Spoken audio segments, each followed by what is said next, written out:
घर कितना सुंदर है।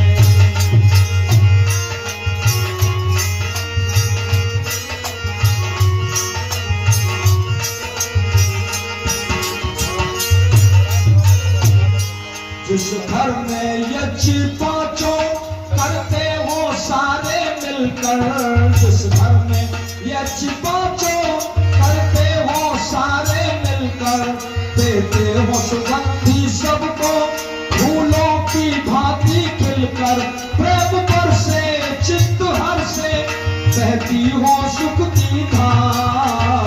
जिस घर में हो पितरों का सत्कार, खुश रहते हो नर नार, वो घर कितना सुंदर है, वो घर कितना सुंदर है।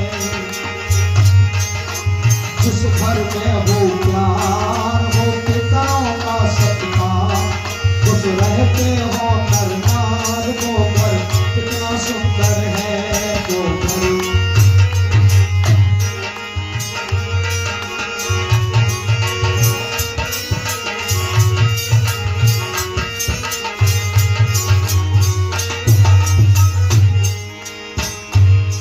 जिस घर में पाप छल से आती ना हो कमाई, जिस घर में पाप छल से, जिस घर में पाप छल से आती ना हो कमाई, जिसके जो संपदा बनाई, जिसके समान जो संपदा बनाई, श्रेष्ठ मन हो, श्रेष्ठ मन हो, आए ना बुरे विचार। जिस घर में हो पितरों का सत्कार, खुश रहते हो नर नार, वो घर कितना सुंदर है, वो घर कितना सुंदर है।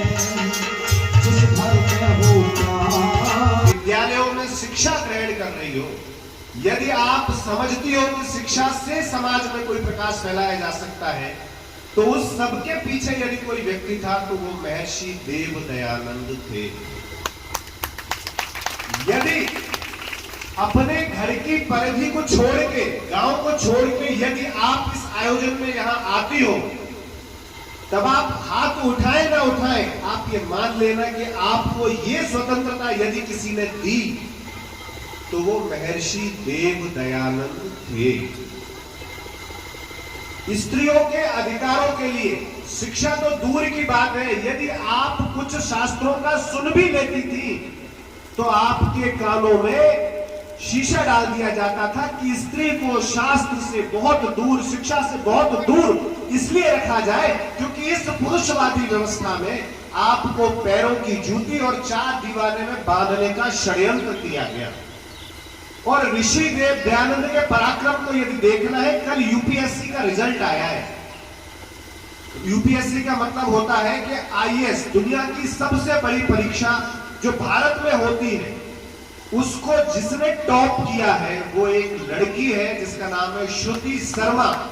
और यदि ये परंपरा पढ़ पाई है, आप मानो ना मानो, आप जानो ना जानो, आप हाथ उठाओ ना उठाओ, यदि आप यहाँ हो, आपके घर में आपकी बच्चियां पढ़ रही हैं और इस देश की यूपीएससी की परीक्षा को यदि कोई श्रुति शर्मा टॉप कर रही है, वहां पर ऋषि दयानंद प्रासंगिक हो जाते हैं। ये मैंने छोटा सा संदर्भ इसलिए दिया कि बहन के बहुत अच्छे भाषण के साथ ये न्याय नहीं होता यदि मैं इस पर बात नहीं करता। हम यहाँ जितने लोग भी उपस्थित हैं, ये किसी का भी सौभाग्य होगा कि इतने सारे लोग एक साथ रामनगर में बैठे हैं। जो जगह ही रामनगर है, उस जगह बैठना, उस जगह आना, ये सौभाग्य की बात नहीं है। रामनगर में जब आते हो आप, जहां नगर के साथ राम जुड़ जाता है, तो आपके सौभाग्य के साथ आपको बहुत सारे उत्तरदायित्व भी अपने ऊपर लाने होंगे।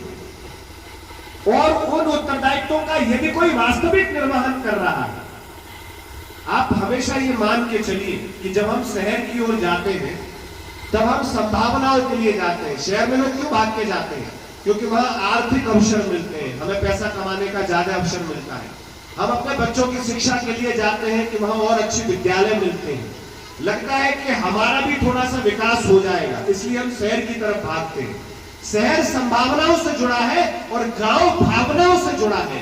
जो व्यक्ति शहर को छोड़ के भावनाओं के साथ जुड़ा है तो समझ लेना वो बहुत पवित्र आत्मा है। और वो पवित्र आत्मा हमारे बीच में कौन है? बुद्धदेव जी, जो इस पूरे के पूरे कार्यक्रम के शिल्पकार हैं, जो इस कार्यक्रम के आयोजक हैं, जिन्होंने ये बीड़ा उठाया। आप जानते हैं कि मासा बुद्धदेव जी की जो सक्रियता है, बुद्धदेव जी झगड़ा तो इसी पड़ोसी की वजह से हुआ था। झगड़ा तो बोल दो इसी पड़ोसी की वजह से हुआ था। अगर ये बीच में ना बोलता तो बोल दो झगड़ा।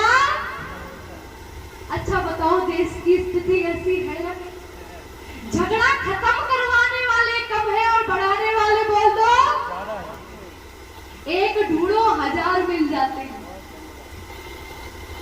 तो जब और यही नहीं, मैं निवेदन कर दूं, जब हमारी पुरानी संस्कृति हुआ करती थी तो हमारी पुरानी संस्कृति ऐसी हुआ करती थी, एक गांव के बाहर चौपाल पर एक बुजुर्ग व्यक्ति सफेद कुर्ता पहनकर सफेद धोती पहन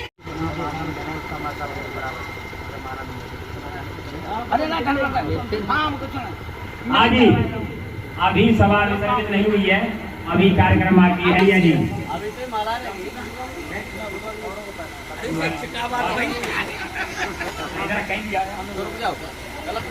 ये आशीर्वचनों को ध्यान से सुनिए।